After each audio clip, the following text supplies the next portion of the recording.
আসসালামু আলাইকুম রহমতুল্লাহি ওবরাকাতু।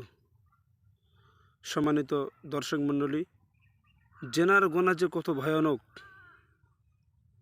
আসুন সেই বিষয়ে আমরা একটি ভিডিও দেখি।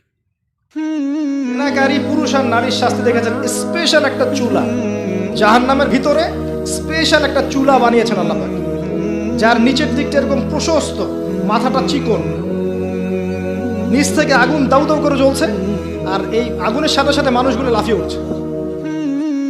আগুন নিচে নেমে যাচ্ছে, মানুষগুলো নিচে নেমে যাচ্ছে, আবার দাউ দাউ করে আগুন, আবার মানুষগুলো উপরে উঠছে।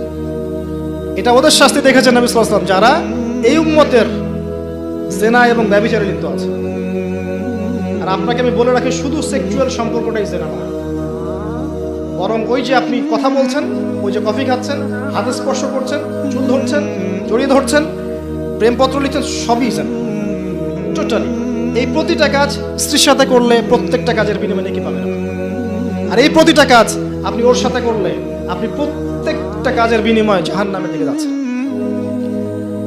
শুধু এভাবে স্পর্শ করা, গায়ের মাহরাম মেয়েকে এভাবে স্পর্শ করা, একটা হাদিসে নবীজি বলেছেন মাথার মধ্যে লোহার পেরেক বসানোর চাইতে বেশি জঘন্য কাজ। মানে একবার করে স্পর্শ করার শাস্তি হচ্ছে মাথায় আল্লাহ পাক লোহার পেরেক বসাবে। আর বিবাহিত, এটা তো বললাম অবিবাহিত জেনারেশন, যাদের মধ্যে আবেগটা বেশি থাকে। আর যারা বিবাহিত দেখবেন, ওদের মধ্যেও বিভিন্ন সিরিয়াল দিয়ে, সিনেমা দিয়ে, মুভি দিয়ে, নাটক দিয়ে পরকীয়ার দিকে উস্কানো হচ্ছে।